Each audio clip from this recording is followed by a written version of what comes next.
salaamaaleykum mbokki Ndar mbokki Ndawentaan ginnaaw biñ leen nuyoo ñu ngi am mbégte jàkkaarloo ak monsieur Boubacar donc ñu fas yéene waxtaan rek lu jëm si wàllu nawetaan balaa loolu dañ koy bàyyi moom mu def présentation ba pare monsieur Boubacar ñu lay nuyu. Merci Papa Laye, président commission communication presse bu zone 4 man maay Boubacar Ndiaye président de la zone 4. maa ngi nuyu tout le mouvement sportif saint-louisien rawatina mouvement sportif zone 4 bi nga xam ni mooy polarisé quartier Léona HLM Diamaguène et Léona Auclair donc di rafetlu vraiment émission bi tey pour mën a xuus bu baax a baax ci déroulement saison 2026 bi nga xam ni ren jii moom la ñu fas yéene jublu d'autant plus que comme daaw année blanche la woon nawetaan amul woon par rapport ak zone bi donc ñu am ay jukki yu bare yoo xam ne war nañ ko ci mën a def pour mën a leeral donc vraiment waa Ndar plus particulièrement population wu zone 4 voilà. merci beaucoup monsieur Boubacar ginnaaw loolu bu nee nawetaan ni tirage te zone 4 def na tirage y a de cela yàggul donc ñu bëggoon xam tirage bi naka la demee. waaw pour ce qui concerne tirage xam nga nawetaan moom mënoo ko commencer te defoo tirage defoo kii ay poule donc dañu amoon il faut aussi ñu rappeler que ni nawetaan léegi dañ ko circonscrire ci benn délai boo xam ni c'est du 1er juillet au 31 octobre. tout à fait donc mu nekk li nga xam ni dañu tënk donc il fallait que bi ñu réunir les présidents de zone ak président de l'ODCAV de Saint-Louis bi ñu discuter dañ ni donc dañu joxe benn délai de rigueur boo xam ni toutes les zones du département de Saint-Louis donc de l'ODCAV de Saint-Louis dañu war a def seen ay tirage au plus tard avant le 15 juin donc sur ce ñun bi ñu concerté au niveau de la zone ñu jàpp datu tirage yi le 7 juin bi passé dimanche bale passé dimanche le 7 juin donc pour mën a jublu ci ni ñuy répartir les poules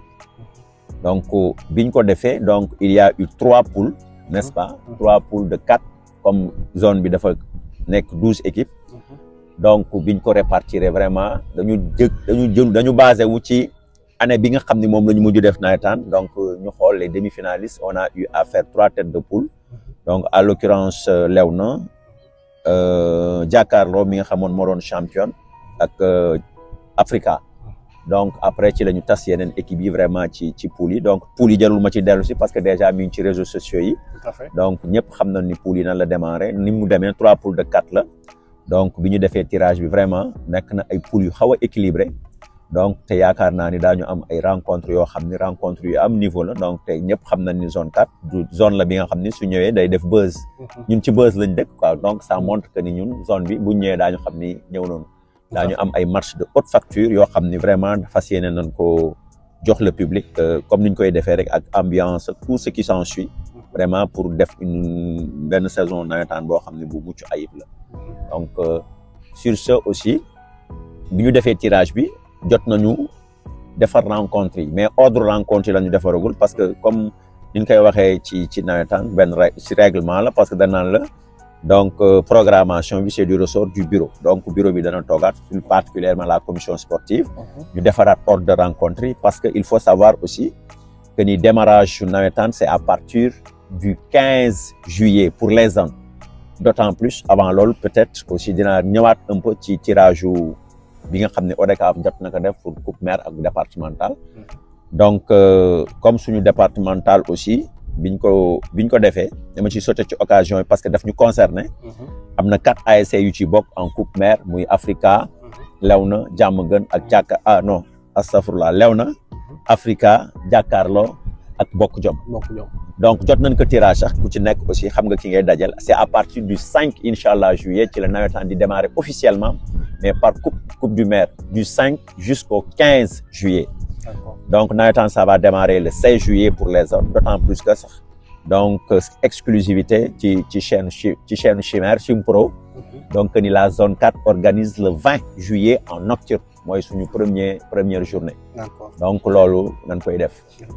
peut-être maintenant aussi dellu si waat ci modalité kii bi jëm si déroulement très bien déroulement match yi donc dañuy xam ni 3 poules la donc 8 équipes mooy génn 8 équipes yi ni muy génnee mooy nan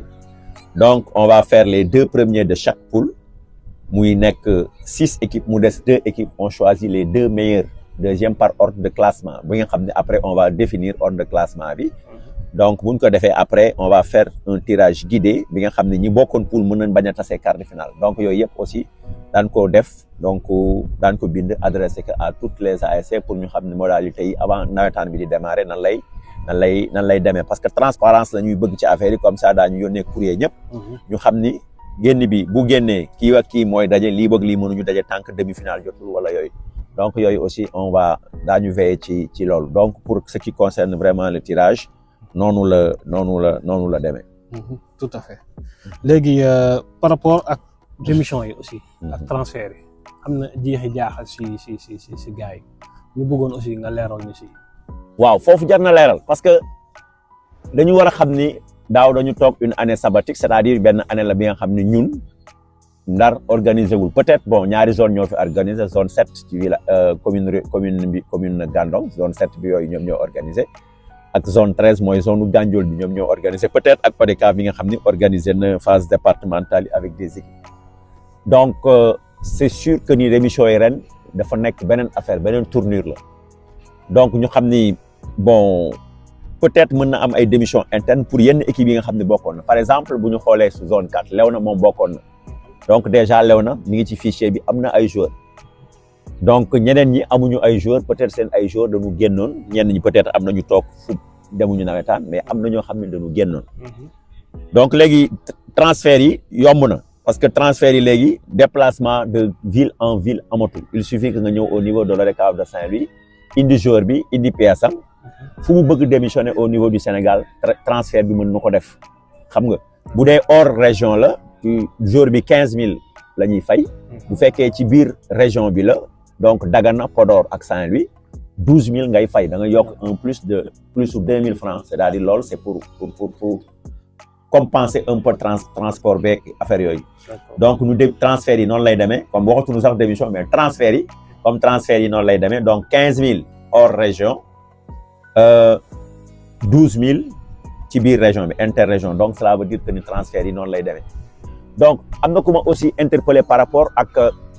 ñan ñoo war a démission transfert def transfert wala ñu warul def transfert. tout à fait kii def transfert mooy ki nga xam ni daaw am na fu mu fubal même bu fubalul ci Ndar fubal na Louga fubal na Richard Toll fubal na Ross Béthio bi nga xam ni ñoom amoon nañu nawetaan wala fubaloon na ci phase départementale yi nga xam ne organisé woon nañ ko au niveau départemental ñooñu bu ñu bëggee changer club il faut que ñu def transfert. Voilà, il faut que ñu def transfert donc ñooñu transfert bi daf lay concerner. Beneen bi mooy ki nga xam ni footballul daaw dafa toog footballul kooku transfert waru ko dafay dem rek bu am na nag aussi lu ci nekk sew bu ci nekk parce que am na ñu naan non bi ñuy mujj football ci ñun la footballoon ak yooyu dañ koy day continuer qualifié déet fu ko neex mën na dem football parce que année boobu daaw équipe boobu footballul donc dafay libre. parce que boo toogee benn année footballoo rek sa licence jeex na bu fekkee kenn renouvelé ko dafay yàq. soxlawul muy démissionné. am na beneen sew aussi bu ci nekk damay wax nit ñi pour ñu mën nawetaan dafa sew parce que par exemple mën na nekk joueur par exemple mu nekk joueur bu nekkoon par exemple Africa bi nga xam ni année bi nga xam ni dafa amoon Ndar nawetaan amoon championnat bu ONCAV. xam nga dañu amoon da nga daan fubal fii da nga daan fubal Ndar nawetaan dem fubal yi ONCAV te daawoo nekk réserve léegi si toutefois joueur boobu daan fubal yi ci championnat ONCAV te fubalul woon Ndar nawetaan di fubal ñoom ñaar ñëpp léegi kooku par exemple daaw nawetaan amul moom demul fubal yi bàyyi na mais teewul ni équipe am boobu renouvelé na licence am ci ginnaaw te moom xamu ko loolu important la joueur yi nit ñi jàpp ñu lool mais loolu lu mën a nekk la moo tax li gën a wóor mooy joueur bi même bu ne la footballul kooku dama koy wax pour ñu éviter yenn litiges yi nga xam ne daf ñu jàggal ci réserve yeeg yooyu joueur bi da ngay jël carte d'identité nga dem fi ñuy defee transfert yi nga joxe que ni leen sama joueur bi dama transfert bu ñu dugalee ci plateforme bi rek fépp fu mu qualifié ci Sénégal automatiquement transfert plateforme bi dina ko wan comme ça nga démissionné moo gën a wóor waaye bul ni rek fubalul fenn rek nga jël licence am bàyyi ba jour defar licence jot nga ñëw di ko defaral licence mën nga ñëw ñun la kii am na licence feneen nga perte te fekk da nga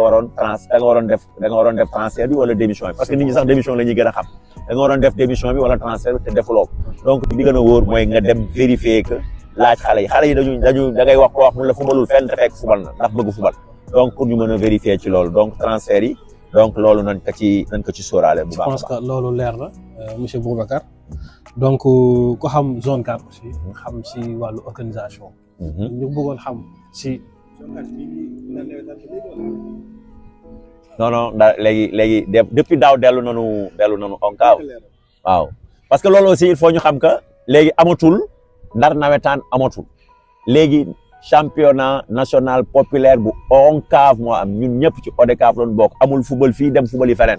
boo ko defee sax sa licence du jàll wala boo jaaree ci ay roq ba jàllale sa licence aussi dañuy xool fi nga xam ni sa plateforme bi fi sa tour nekk ASC bi ngay football foofu moom ngay qualifié feneen qualifié woo fa quoi donc dellu si waat nanu ONCAV c'est-à-dire depuis daaw voilà. loolu jar na leeral. pour leeral waaw. léegi si wàllu sponsor. zone bi mi ngi siy dox. waaw xam nga ku ñuy football wax sponsor ñun zone 4 vraiment dañ nekk zone bi nga xam ni bon yàgg nañuy traité ak ay nit te ku ne bëgg na nekk parrain wu zone 4 am na ay démarches yu ñu ciy commencé dox bon xam nga affaire yi moom da ngay bind ay correspondance yónnee di xaar di ci topp di xam ni ndax daañu accepté wala déet mais am nañu ci yaakaar ni ñoo ngi def ay état d'avancement am nañ ci yaakaar ni daañu am parrain comme ni ma koy waxee rek ñun bu ñuy wut parrain ñun suñu priorité vraiment ku dëkk ci secteur bi lay doon mooy suñu priorité buñ ko mënee am buñ ko mënulee am ñu doog a génn ci biti dem wuti feneen beneen exclusivité bi de aussi mooy ONCAV dafa nekk en partenariat avec 1xBet mu choisir plus de 40 finales yi nga xam ne au niveau du Sénégal 40 finales départementales ak chaque région finale départementale bi nga xam ne moom daf ciy ñëw ñu accompagner leen dana joxe nag benn enveloppe bu xaw tane mais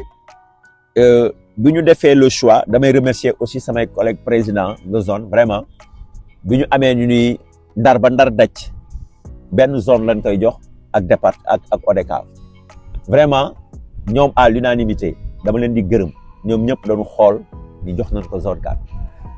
parce que bon buñ ko joxee zone 4 aussi bon ndam wuñu ci sax mais xam na ni ñu nit aussi mën nañu bés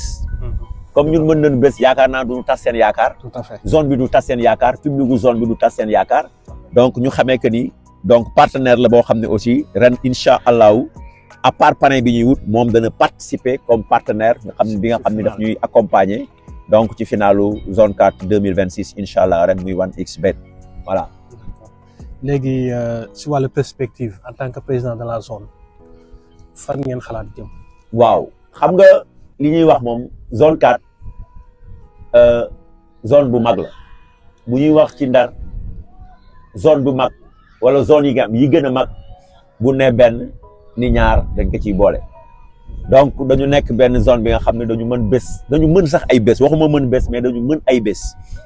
te yaakaar nañ ni yàgg nañ ci mouvement bi yàgg nañuy def ay innovation incha allah innovation yooyu bu yokkuwulee yaakaar naa ni du wàññeeku incha allah daañu reprendre encore seetiwaat ñi nga xam ni ci gox bi lañ bokk doomu gox bi ñi nga xam mën nañ ci jàpp bi nga xam ni vraiment dañuy ànd ak ñoom ci match ci journée yi ñu koy parrainer